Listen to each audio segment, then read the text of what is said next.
Senhor Jesus. Amém, amados irmãos. Nesse sábado, vamos desfrutar de mais uma palavra rica, onde o Lê com Oração fala assim: Todavia, fizeste bem, associando-vos na minha tribulação. Filipenses 4:14. Oh, Senhor Jesus, obrigado, Senhor, por se associar, Senhor, nas nossas tribulações, Senhor, por estar ao nosso lado, Senhor, nas nossas pelejas, Senhor, nas nossas fraquezas, Senhor. Oh, Senhor, associando-se, Pai, a nós, que não éramos e nem somos merecedores de tamanha graça, mas mesmo assim, Senhor, o Senhor associa-se com as nossas tribulações. Amém. O tema desse sábado, irmãos, é a importância da cumplicidade na obra do Senhor.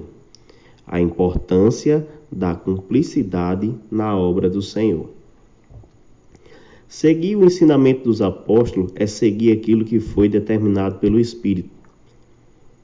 Portanto, é preciso reconhecer quem o Espírito está usando como canal para direcionar as igrejas.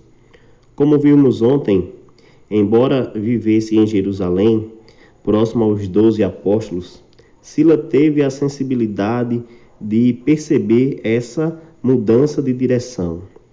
Ao perceber que a direção profética estava com Paulo, Silas resolveu permanecer com ele. Atos 15:40. O mesmo aconteceu com Timóteo, que fora chamado ainda muito jovem para acompanhar Paulo. Por ser filho de pai grego e mãe judia, quis Paulo que ele fosse circuncidado por causa dos judeus, a fim de que ninguém o discriminasse por isso e impedisse a pregação do Evangelho. Em Gálatas, porém, temos outra ocasião em Tito, outro cooperador de Paulo. Não foi constrangido a circuncidar-se. Qual a diferença entre os casos de Timóteo e Tito? Na região onde Timóteo vivia, ele era muito conhecido. Seu pai era grego e sua mãe e avó judias, e muito temente a Deus. Se Timóteo não fosse circuncidado, os crentes judeus não poderiam fazer resistência à cooperação dele na obra missionária. No caso de Tito, os judaizantes haviam levantado a premissa de que, para alguém ser salvo, deveria ser circuncidado, e Paulo não concordava com isso. Se Paulo tivesse circuncidado Tito, estaria concordando com essa premissa. Com isso, percebemos a importância de, antes de tomar qualquer decisão, aprender a fazer a leitura do ambiente e das circunstâncias. Voltando para o contexto em que envolve Barnabé e Paulo, podemos perceber que Barnabé era o último companheiro de Paulo. Ele tinha uma qualidade muito importante. Sabia aperfeiçoar jovens e não desistia deles. Ele viu um grande potencial em Saulo e foi buscá-lo em Tarso. Quando os dois foram enviados pelo Espírito Santo para realizar a obra, Barnabé estava na liderança, mas depois o mesmo Espírito inverteu a ordem e não há registro de mágoa ou insatisfação da parte de Barnabé. Isso é um exemplo para nós. Irmãos, o Espírito é quem manda. Ele é quem dá a direção e sabe o que fazer. Lembrando-nos de que Deus entregou ao Espírito a administração de todos os seus bens. Quando o Espírito define algo de determinada forma, a nós cabe dizer amém. Barnabé foi um exemplo de humildade, aceitando a direção do Espírito. A razão da discussão entre ele e Paulo não foi a liderança da obra, mas se levariam ou não João Marcos. O próprio Barnabé tinha clareza de que Paulo havia sido escolhido como um canal da palavra de Deus. Com sua saída, Paulo percebeu a comunhão de Barnabé. Sabendo da necessidade de Paulo de ter um povo companheiro, o Espírito também havia separado na cidade de Listra Timóteo, que viria a ser seu cooperador mais fiel até o fim da sua vida. Timóteo seguiu de perto a Paulo, sofreu com ele e o viu sofrer. Ele conheceu o coração do apóstolo e não buscou em momento algum estar em seu lugar. Paulo nunca buscou para si fama, dinheiro ou qualquer benefício para servir ao Senhor. E Timóteo aprendeu a seguir os mesmos passos. Ele, de fato, era um jovem cooperador que tinha empatia com Paulo. Podemos dizer que havia uma forte cumplicidade de Timóteo com Paulo. Cumplicidade e empatia e confiança total.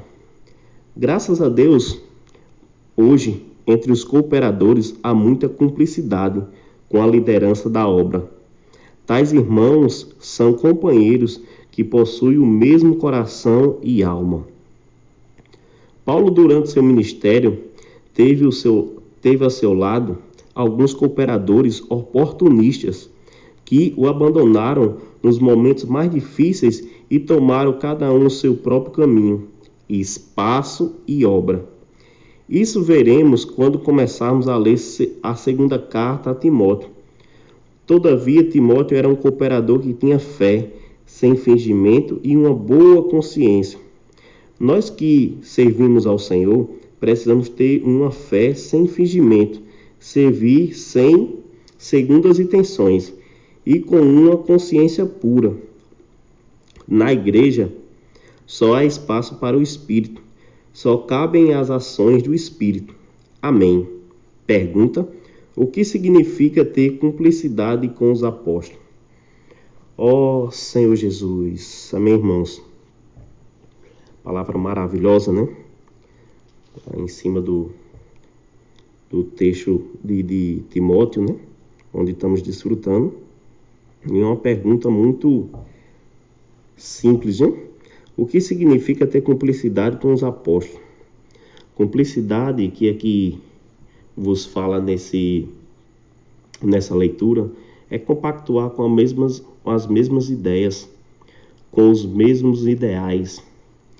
Pois na igreja os cabeças eles não tomam decisão por si ou só, e sim através do Espírito.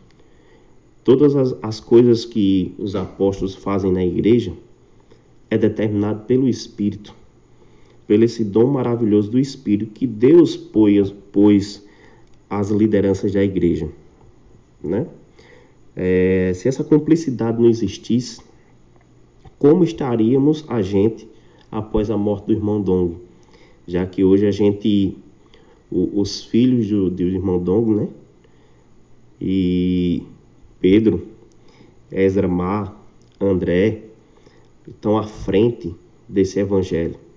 São cabeças diferentes, 1, 2, 3 ou mais cabeças, mas com a mesma cumplicidade, com o mesmo espírito, com o mesmo entendimento, com o mesmo labor.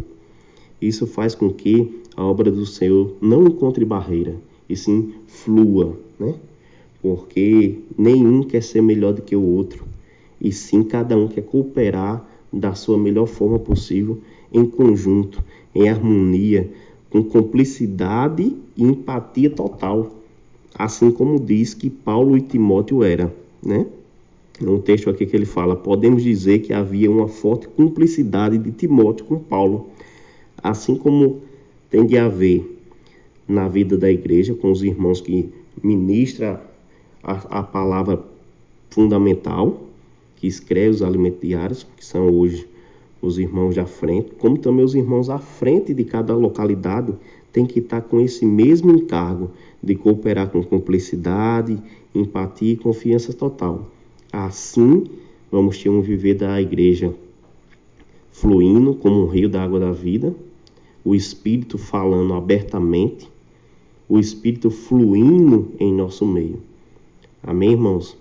Que de fato o Senhor venha nos abençoar cada dia mais com essa importância, né, da cumplicidade cumplicidade no Senhor. Jesus é o Senhor, Senhor